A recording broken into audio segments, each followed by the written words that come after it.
This piece consists of two people, and I call it Trail of Tears. It's three-dimensional, it's freestanding, and I wanted to make fabric weep. Real tears, water tears. This is an area where the overflow from the Cheyenne Trail of Tears passed through in several places. So our ground here that we walk on, and the ground we're sitting on, is a part of this history. Thus the subject. I didn't know how to begin. So what I did was on eBay, I bought two cheapo mannequins, because I thought if I crush them and blow this, it won't really matter. So I got them home. Both of them were taller than me, and that was a problem, and one of them weighed almost as much.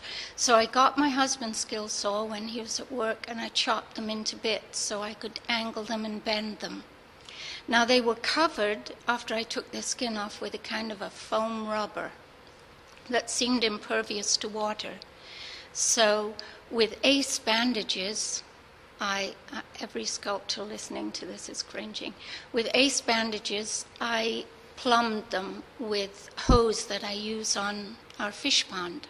And I had in the studio some turtle shells and some deer antlers, because I live in the middle of the woods and I'm always picking up things like that on walks. I wanted them to be male and female and seem to be communing with each other and with the water. I wanted them to be faceless because they are any person who was on that march, and they are each of us.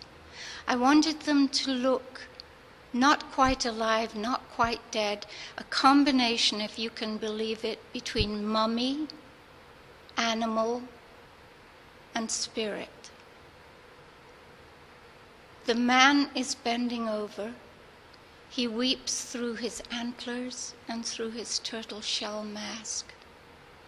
On his back as his burden is a badger. My daughter Anna, my eldest daughter, gave me this dead badger for my birthday last year. We have that kind of relationship. I find him very moving. His left foot is raised as if he's starting to dance at a powwow.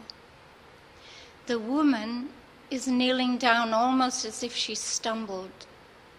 And I call her Roots. I call the man Badger. I call the woman Roots because my son-in-law brought me as a gift some roots from a sycamore tree that were flowing down like hair down his creek. And she too weeps through her tortoiseshell face and through her antlers. And the roots are growing from her back.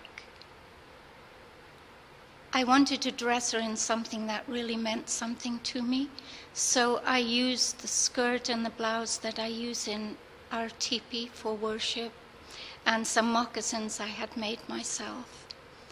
The armature and the way inside of the mannequins is metal.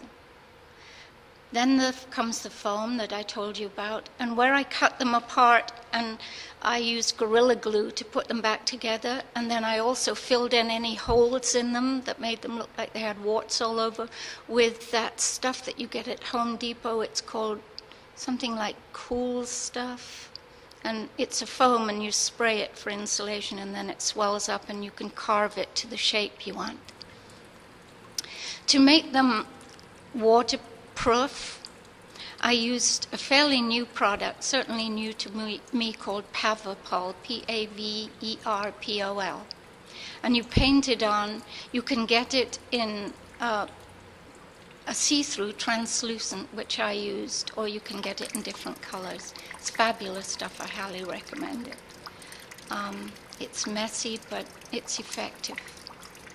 That's it. That's Trail of Tears. Fabric that weeps.